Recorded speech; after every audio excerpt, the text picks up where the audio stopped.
Now that the foundations are in place, it's time to discuss the various pricing strategies you can use.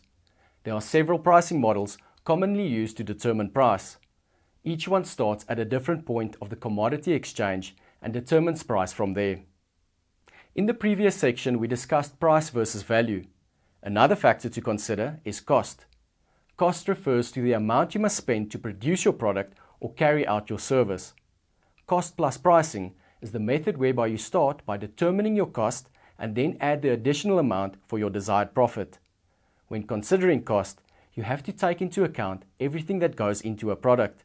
This includes raw materials, the plastic, wood, metal ingredients and so on that form the product.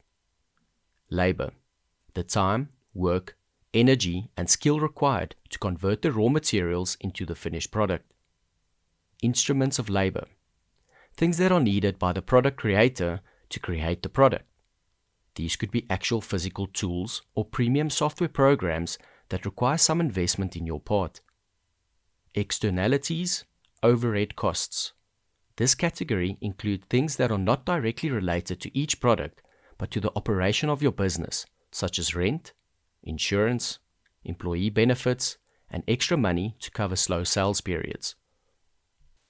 There are two kinds of costs to consider: fixed and variable costs. Fixed costs are those that stay the same no matter how much or how little you sell. Examples would be the rent you pay for your office or the salary you pay your employees. These are set. Variable costs are those that change. Most variable costs rise as your sales increase. Examples include raw materials. You need more of the raw materials to meet rising demand. Extra labor. You have to hire additional workers, and shipping. In pricing your products, you need to take into account that variable costs will change and make allowances for that. This model has the potential to bring you great profits, but it's the hardest to gauge because there are so many subjective factors involved. It starts with the value customers place on a product based on the power of its positioning. In other words, you charge what your customers are willing to pay. All pricing is to some extent value-based pricing, since the price has to match the customer's perceived value. But what makes value-based, also called customer-based pricing, different is the flexibility. In this approach, you gather exhaustive information about your customers. This data could come from observation of their behavior, such as buying behavior or sharing their opinions online, or asking customers directly, either in person or online through surveys. The goal is to find out what they are willing to pay. Value-based pricing also involves some psychological tricks marketers use to influence the customer's perception of a product's value. An example of this is penetrating pricing, where a company offers a new product at a low price in order to drive sales, thus penetrating the market. This model starts with an analysis of your competitors and market conditions and sets prices accordingly. It's effective because it takes into account market conditions, the going rate, which are also related to value. If customers are currently buying a competitor's similar product for X amount of money, this tells you that this is the price what they are willing to pay. There are a number of ways to base your pricing on your competitors. One method is to undercut your competitors. This means offering a similar product as they are offering, but at a slightly lower price. This is effective for driving sales in the short term, but a low price isn't a value in and of itself. What can happen is a race to the bottom, where competitors keep undercutting each other until it's no longer sustainable. Another competitor-based pricing strategy is to offer your product at a slightly higher price than your competitors, but really drive home the value your product offers through positioning. Brands that sell luxury or high-ticket items often do this. They brand their products effectively, and customers don't mind paying extra for the added value, which could be higher quality, better customer service, speedier service, more trustworthiness, etc. When charging for services, you have two options: hourly rate or project rate. An hourly rate is a price for a fixed period of time, for example, $20 per hour. A project rate charges the buyer per project. An hourly rate is advantageous for the service provider because you're guaranteed that your labor costs will be covered by the buyer. While some buyers prefer hourly rates, Some see it as a disadvantage because it's harder to budget for. The buyer may not know how long a project will take to complete, or it might be hard for you to guarantee that it'll only take X number of hours. For example, you might settle on $40 an hour for web design work, but how long will the website take to complete? If you're a design pro, you can accurately estimate, but it could cause the buyer unexpected problems if it takes longer than expected. Project rates are easier for buyers. There's one simple price for the completion of the project that includes everything, no surprises.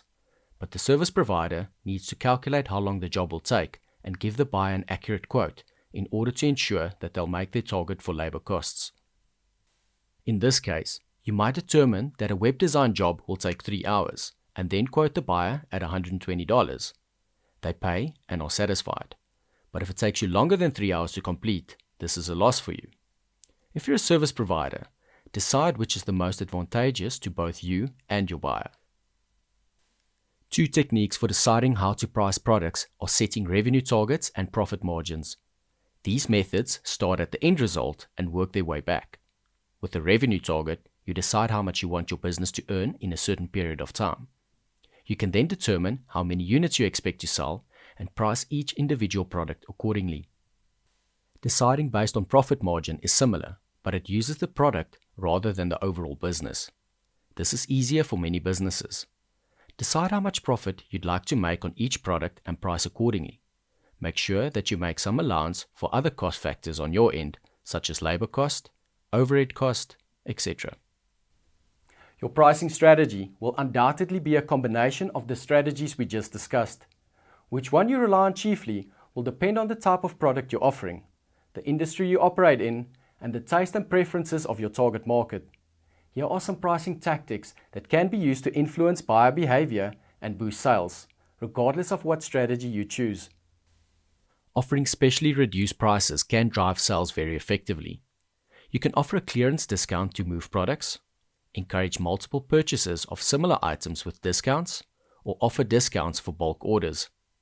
Be careful with discounting, because if you employ this tactic too frequently, your customers may come to see your full rate pricing as expensive. Constant discounting can also backfire by decreasing your product's value in the eyes of your customers. The freemium model is especially common for digital products like software, content, apps, games, web services, or memberships. It offers a free version of the digital product and also a premium version that has more features. You can also offer a free digital product that then advertises other premium products. Customers can get a taste of the value of the product offers firsthand with the free version, leading them to purchase the premium version. Bundling involves selling a package of goods or services together at a lower price than they'd be bought individually. Bundling is what's happening when you buy a set menu item at a fast food restaurant. It's also used by car dealers who sell special options or mobile phone calling plans. Bundling is a type of discount that doesn't negatively affect your customer's perception of your product's value. High-low pricing is where a company positions its products as higher quality or higher value than those of competitors and charges a higher price accordingly. To bring in new customers and introduce them to the superior value, they offer occasional promotions, advertisements, or coupons that sell the product for a lower price for a limited time. Customers buy the lower priced product, realize its superiority over similar products by competitors, and become loyal buyers of the company's higher priced offering. The decoy method offers a handful of similar products at different price points. 1 or 2 of the products are decoys. They are priced high and the company doesn't expect to sell them in high volumes. Rather, their high price offsets the lower price of the target product. It appears cheaper than it really is to the customer when compared to the higher priced items. This allows companies to sell their products at a lower price without actually lowering the price.